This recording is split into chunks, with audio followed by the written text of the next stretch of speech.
शामपुर गभोट की ठंडी हवा और शाम थी। चारों तरफ कोहरा फैला हुआ था और ठंडी हवा हड्डियों तक छू रही थी।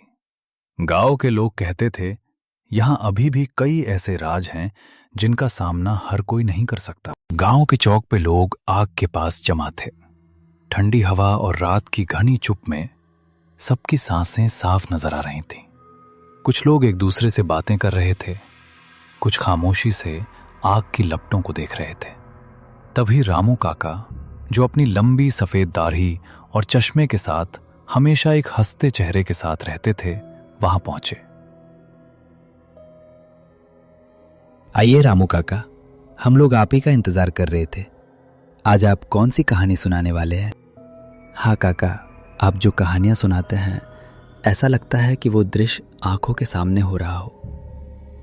इतना भी तारीफ मत करो, आप सबको कहानी सुननी है। ठीक है, आज रात मैं तुम्हें एक ऐसी कहानी सुनाऊंगा जिसे सुनकर तुम्हारे रोंगटे खड़े हो जाएंगे।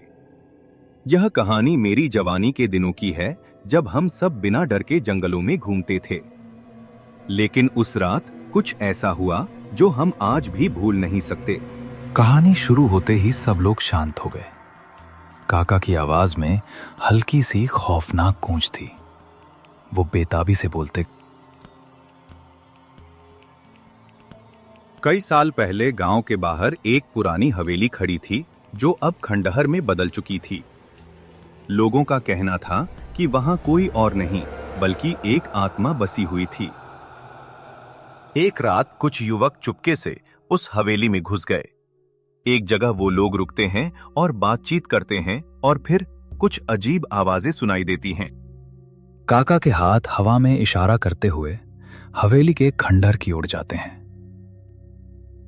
जब उन लड़कों ने उस हवेली में कदम रखा तो जैसे ही पहला कदम अंदर पड़ा, किसी ने उन्हें एक अजीब सी आवाज दी, एक खांसी।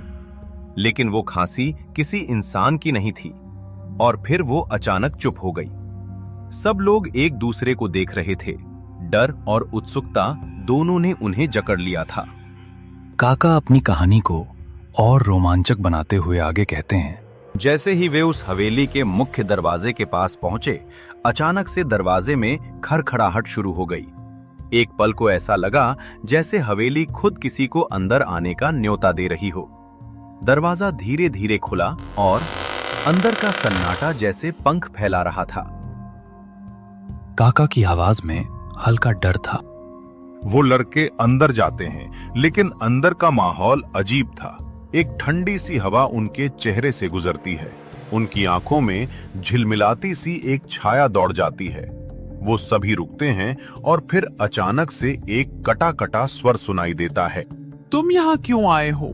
रामू काका और भी करीब आते हैं और वे कहते हैं, वो लड़के डर के मारे बाहर भागने की सोचते हैं, लेकिन उनकी नजरें उस खिड़की पर पड़ती हैं जहां एक सफेद पारदर्शी आकृति खड़ी थी।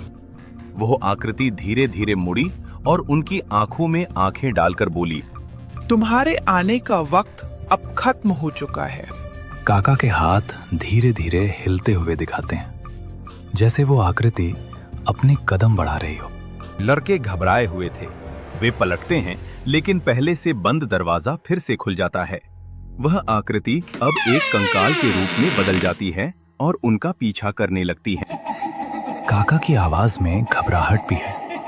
वो लड़के भागते हैं, लेकिन जिस रफ्तार से वह आकृति उनका पीछा कर रही थी, वह किसी डरावने सपने जैसा था।